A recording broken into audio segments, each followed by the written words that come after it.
وصفتنا النهارده لازم اعملها اول يوم رمضان، ولازم تبقى موجوده معايا على السفره ومع العزايم كمان. اساسيه عندي الوصفه دي. هنجيب البوله بتاعتنا وننزل فيها بكوبايتين من الدقيق ومعلقه كبيره مليانه من النشا وربع معلقه صغيره من الملح، واكون مجهزه جنبي كده كمان ربع كوبايه من الزيت. ومهم جدا يكون زيت نوع نضيف وريحته كويسه علشان طعم الحاجه يطلع حلو معايا.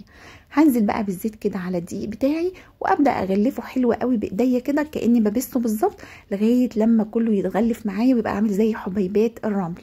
اكون مجهزه جنبي نص كوبايه ميه دافيه وهبدا اعجن العجينه بتاعتي. بنزل بنص كوبايه الميه الدافيه، هي عجنت معايا نص كوبايه، ممكن تاخد اقل شويه وممكن تاخد اكتر شويه. بتبقى العجينه طريه ملمسها ناعم وحلوه قوي بالشكل ده. هجيب بقى كيس بلاستيك ابدا اغلفها فيه واسيبها عندي ترتاح مش اقل من ربع ساعه. ممكن اسيبها نص ساعه، ممكن اسيبها ساعه، كل ما اسيبها اكتر تتفرد معايا بسهوله وتبقى احلى بكتير. بعد كده بفردها على رشه من النشا، رشه من تحت ورشه من فوق، وابدا افرد العجينه عندي بمنتهى البساطه. بعد كده اجيب بقى القطاعه بتاعتي او اي كوبايه موجوده عندك وهبدا اقطع العجينه بتاعتي بالشكل ده. ودي الجبنه اللي احنا كنا عملناها مع بعض، الجبنه المطاطيه او الجبنه الموزاريلا اللي طبخناها مع بعض وعملناها في البيت، طالعه تجنن. انا عملت بيها السمبوسه النهارده عشان اوريكم نتيجتها جوه الحاجه. هسيب لكم لينك الوصفه بتاعتها تحت في التعليقات ان شاء الله. هبدا بقى اقفل عندي السمبوسه بتاعتي بالطريقه دي. باي طريقه انت بتفضليها تقدري تقفلي العجينه عندك طريه وحلوه قوي وبتقفل معاكي بمنتهى السهوله. لو وصلنا لغايه هنا ما ننساش ننزل نصلي في الكومنتات، نصلي على الرسول عليه افضل الصلاه والسلام في الكومنتات، ونرفع الفيديو بلايك علشان الكل يستفاد منه.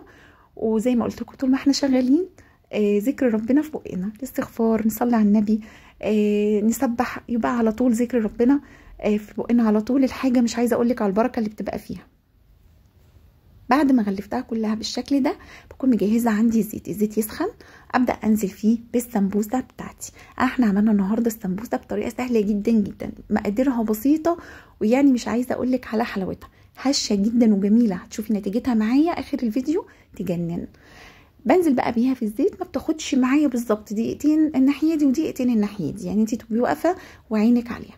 بتطلع معايا بالشكل القمر ده، كريسبي من بره وجبنه بقى جواها، حاجه تحفه.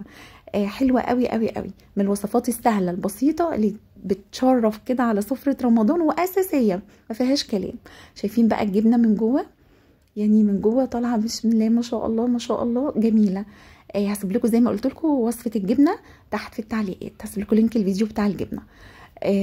وصفه سهله وبسيطه وسريعه، وزي ما قلت لكم اساسيه معانا على سفره رمضان، وان شاء الله لسه مكملين وصفات رمضان. وكل سنه وانتم طيبين.